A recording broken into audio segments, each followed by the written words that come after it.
Hi, it's Monday. Let's see if we can get our week off to a good start. Let me see. The topic today is don't let somebody else's behavior rob you of your destiny.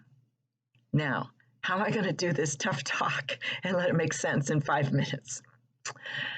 Remember how you wanted to grow up and be an adult? And you thought that once you were on your own, you could live the life that you wanted and do the world your way? What you didn't take into account is that how your growing up process impacted who you present to the world. There's a reason we call our youth the formative years. I like to think that our family's intention was to help us become good kids, solid citizens, and responsible adults. I can hear you now. Rebecca, you didn't know my family. In the process of growing up, we get mixed messages. We all need recognition, affirmation, love, and connection. We're wired that way. A child trying to get those needs met quickly learns what is required of them. Whether spoken or unspoken, we learn what and who we are and who we need to be to get the approval we require. And sometimes that means that we put away important aspects of who we are. Say, for example, that you learn that your curiosity is taxing to those around you, or that your need to be heard and seen is too consuming for those around you. You quickly tuck those pieces of yourself away.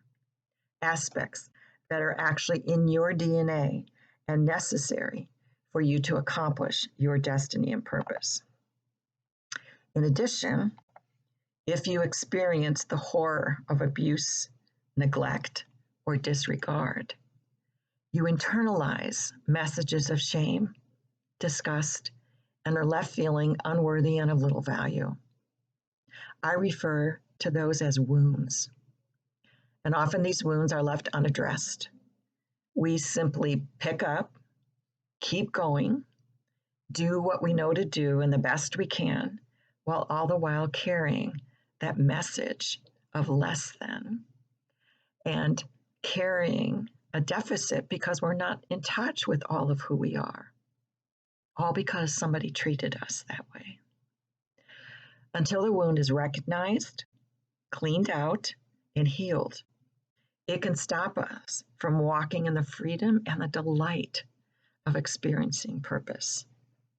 I believe God created you with everything you're going to need for the journey that you're on and everything that you need to accomplish something meaningful in the world. And hear me, your meaningful impact is not measured by numbers or possessions, but by connecting to and living out of what God put inside you at creation.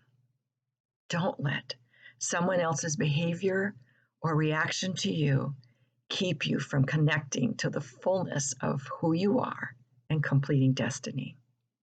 Let me offer you a starting point. Work hard to begin to recognize the words that you're saying to yourself, to recognize the messages of the wound. What is your self-talk like? Is it negative? Is it demeaning? Is it suffocating? Is it judging? Messages born of hurt and trauma are lies, and they keep the God-given purpose and pieces of you locked away. This is how you tell if that negative message or your self-talk is a lie. Scripture tells us that the truth will set you free. So, on one hand, if I'm believing that I'm less than, or I can't do something, or something negative about herself, it feels what? Trapped, crushed, controlled, awful. On the other hand, if I accept and believe that I am a valuable person, that I have something to offer, that I'm really good, that produces freedom, purpose, and passion. Might be the truth. So anything from the wound that is speaking to you that says that you're less than, it's a lie.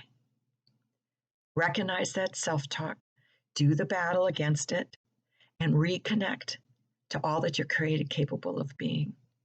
And don't let someone else's behavior rob you of your destiny. Thanks for hanging out with me. See you next week.